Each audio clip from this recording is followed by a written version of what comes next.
C'est l'heure de l'actualité sur MTV+. Mesdames et messieurs, voici les titres de ce journal. Religieux en Côte d'Ivoire, les fidèles chrétiens de l'église Ambassade des Miracles se sont fait pêcheurs d'âmes le samedi dernier. Nous revenons sur cette journée dans cette édition. Et puis le Mali, le Burkina Faso et le Niger ont décidé de quitter le G5 Sahel pour argument. Cette organisation dessert les pays du Sahel plutôt que de les servir. Nous terminerons avec cette infomonde, comment le bâtiment peut devenir positif pour le climat grâce aux éco-villages. Bonsoir à tous et bienvenue. Le samedi 2 décembre dernier, les fidèles de l'église Ambassade des Miracles ont sillonné les rues du quartier de la Riviera à Toban dans la commune de Cocody pour gagner à Christ de nouvelles âmes. Revenons sur cette journée dans ce reportage. Allez, faites de toutes les nations des disciples, les baptisons au nom du Père, du Fils et du Saint-Esprit. Comme pour obéir à ce verset 19 du livre de Matthieu chapitre 28, sous instruction du bishop Ouattara, les fidèles chrétiens de l'église Ambassade des Miracles étaient dans les rues de la Riviera à Toban, commune de Cocody. Évangéliser, gagner à Jésus-Christ ces âmes qui ne lui appartiennent pas encore. C'est avec engouement qu'ils s'y sont exécutés. Donc, de ce fait, nous sommes en marche pour l'évangélisation. Parce que la Bible dit que le royaume de Dieu descend sur terre. En fait, nous sommes des disciples. Donc, en tant que disciples, nous sommes appelés à gagner des âmes pour la cause de Christ. Et c'est de cette optique que nous allons pour évangéliser, pour gagner des âmes. Pour faire de ces âmes des enfants de Dieu. Sur le chemin de cette caravane, appartements, magasins, ateliers de couture, ateliers de cordonnerie, tous ont été visités par l'évangile ce jour-là. Le pasteur Kwame Léonce, fils spirituel du bishop Ouattara Mohamed Idriss, et son épouse de pasteur Tania Ouattara, fut l'un de ceux qui tenaient le micro. Si tu entends le son de ma voix, en cette année 2023 qui est le temps fin, en ce mois de décembre, n'endurcis pas ton cœur, mais reçois le Seigneur Jésus dans ton cœur. Et viens que nous puissions l'adorer ensemble. Viens que nous puissions le louer ensemble. Viens que nous puissions le célébrer ensemble. Au terme de cette caravane, retour à la cathédrale des miracles. C'est avec quelques mots du bishop Ouattara et une prière particulière pour leur obéissance qu'ils ont clos cette journée d'évangélisation. Dans le nord du Cameroun, où elles sont nées, très peu de femmes accomplissent une carrière scientifique. Mais Sabine Adeline Fontayadang, 32 ans, docteur en neurosciences, et Adjatou Dairou, 33 ans, doctorologue en physiologie cellulaire, ont vaincu le sort et les préjugés. Les détails dans cet élément. À 32 ans, Sabine, docteur en neurosciences, vient d'être récompensée par le prestigieux prix Jeune Talent lauréat l'UNESCO parmi 30 scientifiques africains. Une reconnaissance pour ses travaux sur le potentiel des plantes médicinales traditionnelles au Cameroun pour traiter les maladies cardiovasculaires et Alzheimer. Ce que moi je veux vraiment faire, c'est pouvoir donc formuler des différents types de médicaments pour pouvoir maintenant pallier à ces différents problèmes comme les troubles de mémoire qui sont vraiment liés à la maladie d'Alzheimer et pouvoir maintenant bien évidemment le vulgariser pour donner à la population qui forcément ne peuvent pas avoir accès à ces traitements de la maladie d'Alzheimer parce qu'ils sont vraiment coûteux. Dans ce laboratoire de Yaoundé, Sabine côtoie Adjatou, elle aussi récompensée pour les mêmes travaux. Cette doctorante en physiologie cellulaire de 33 ans travaille notamment avec les écorces de petits colas.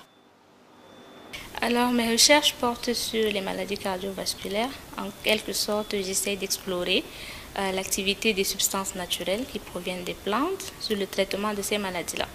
Donc, moi, je travaille particulièrement sur l'athérosclérose, qui est une cause majeure des crises cardiaques. Donc, en gros, j'essaie d'éliminer l'accumulation de lipides au niveau des artères pour rendre le cœur plus sain. La médecine traditionnelle ancestrale est reconnue comme un secteur de santé à part entière. Elle est également considérée comme une alternative plus abordable face notamment à des traitements classiques très coûteux pour ralentir Alzheimer. Donc, vous n'avez pas idée de la capacité des plantes médicinales à pouvoir traiter les maladies et surtout à pouvoir réparer le cœur.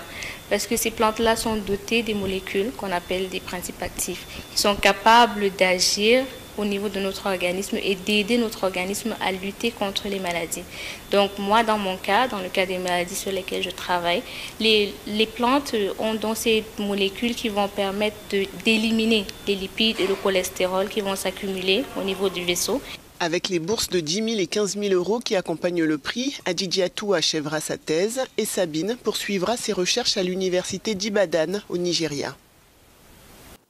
C'est une prouesse jamais atteinte sur le continent africain. En Ouganda, une femme âgée de 70 ans a donné naissance à des jumeaux. Une fécondation in vitro plutôt bien réussie selon le docteur Edouard Tamale qui l'a suivie depuis la grossesse jusqu'à l'accouchement.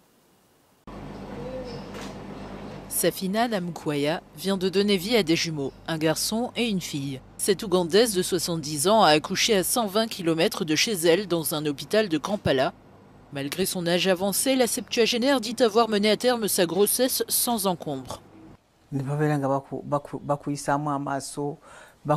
J'ai donné naissance à des jumeaux. Lors d'un examen médical, j'ai appris que j'avais des jumeaux. J'étais très heureuse. Et j'ai bien suivi ma grossesse en étant pleinement épanouie. Safina a vécu son existence avec le projet de concevoir un enfant. Mais dans sa communauté, elle est désormais considérée comme maudite et ressent le mépris des autres au regard de sa grossesse tardive. Les gens manquent de respect à votre égard.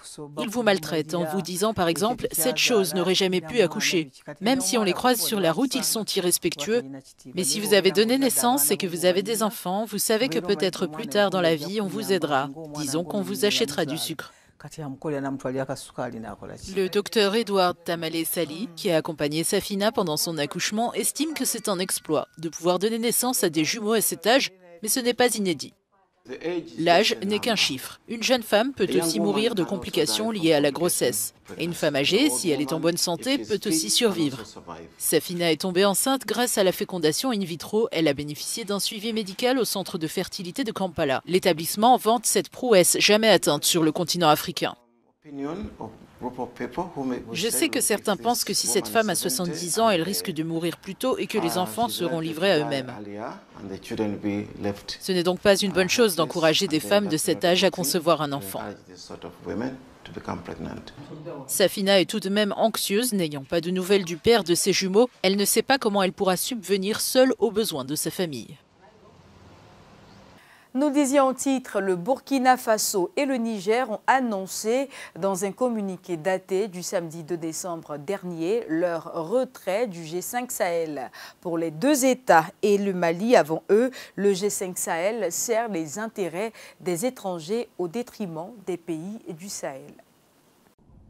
Après le retrait du Mali le 15 mai 2022, c'est au tour du Burkina Faso et du Niger de se retirer du G5 Sahel. Les gouvernements de transition burkinabé et nigériens ont annoncé conjointement samedi 2 décembre 2023 avoir décidé de quitter l'ensemble des instances et organes du G5 Sahel, y compris la force conjointe. Selon eux, force est de constater qu'après près de 9 ans d'existence, l'organisation peine à atteindre ses objectifs. Après ce nouveau retrait qui fait suite à celui du Mali, il ne reste plus que 2 pays membres du G5 Sahel, notamment la Mauritanie et le Tchad.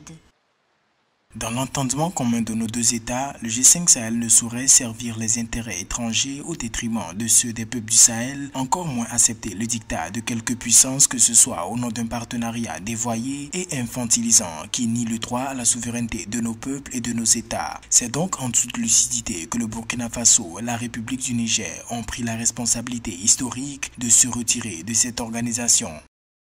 Face à l'insécurité récurrente dans le Sahel, les 3 pays ayant quitté le G5 Sahel ont formé depuis le 16 septembre 2023 une nouvelle organisation dénommée l'Alliance des États du Sahel AES. La première réunion des ministres des Affaires étrangères de l'Alliance s'est tenue à Bamako du 30 novembre au 1er décembre 2023. Au cours de cette réunion, les ministres des Affaires étrangères ont salué les succès significatifs. Les forces de défense des trois pays dans la lutte contre le terrorisme, malgré la fin de certaines coopérations internationales dans le domaine, avec la France notamment. Abdoulaye Diop du Mali, Olivier Rwamba du Burkina Faso, Bakary Yaou Sangaré du Niger recommandent au chef d'État de l'Alliance des États du Sahel de créer une confédération des trois pays. Face aux enjeux,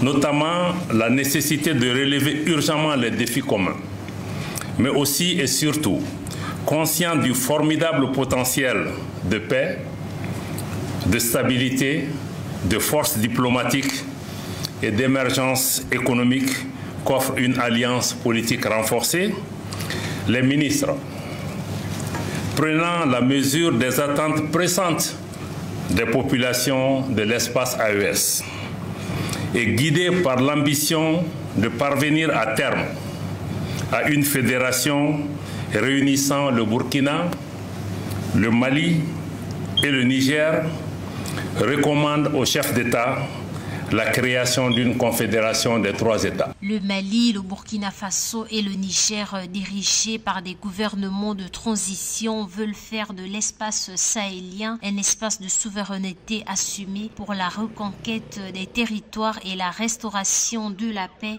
et de la sécurité, gage d'un développement partagé pour les peuples du Sahel.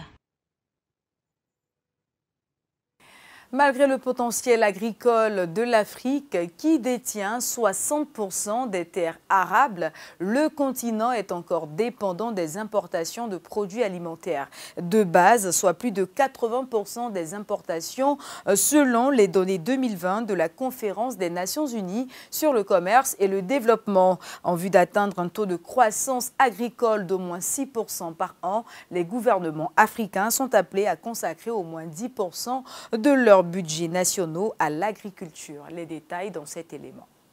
En 2020, selon les données de la Conférence des Nations Unies sur le commerce et le développement, plus de 80% des importations de produits alimentaires de base effectuées par les pays africains provenaient de l'extérieur du continent pour une valeur d'environ 60,5 milliards de dollars, contre à peine 13,2 milliards achetés depuis d'autres pays de la zone. Selon l'agenda 2063 de l'Union africaine, les gouvernements africains doivent consacrer au moins 10% de leurs budgets nationaux à l'agriculture pour atteindre un taux de croissance agricole d'au moins 6% par an. Il faut absolument prendre conscience de cette réalité que nous ne pouvons plus accepter aujourd'hui. Vous avez une Afrique qui, malgré 60% de terres arables mondiales, reste le seul continent qui importe massivement ce qui est consommé. Donc, sur le continent, on importe 80% de ce que nous consommons et ça, c'est une aberration. Ça ne nous permet pas, justement, aspirer à une véritable émergence et nous avons le devoir, donc, de renverser la donne. Nous avons le devoir de développer notre agriculture, de créer des emplois, de valoriser le secteur. Avec plus de 200 millions d'habitants âgés de 15 à 24 ans, l'Afrique est composée de la plus forte population de jeunes dans le monde. La sensibilisation des jeunes sur l'investissement dans le secteur agricole représente un pilier important pour le développement du secteur. Nous avons suscité auprès d'une certaine catégorie de jeunes et de moins jeunes en ce qui concerne l'investissement dans le domaine agricole et agroalimentaire.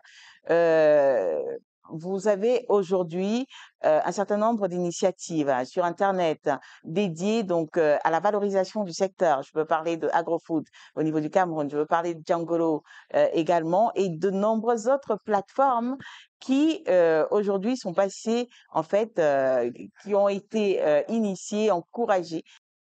Des études ont démontré qu'en 2022, seuls 3% des financements publics sur le climat étaient consacrés à l'alimentation.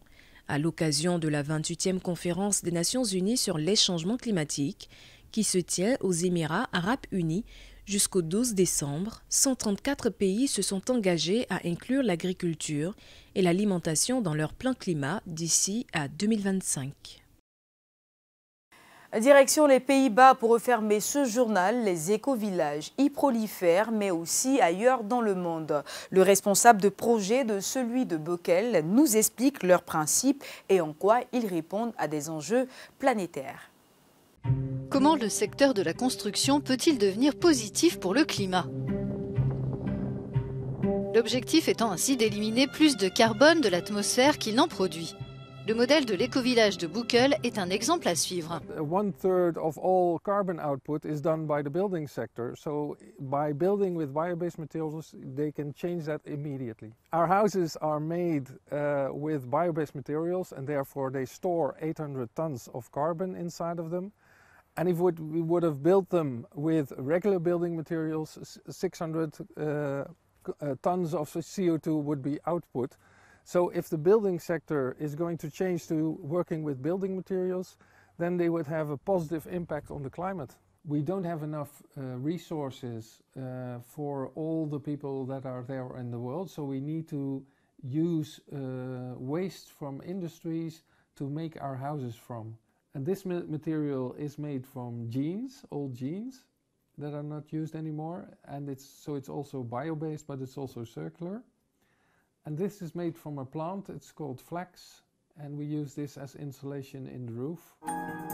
In the Netherlands there are 43 eco-villages that want to be an eco-village, so they are not yet an eco-village.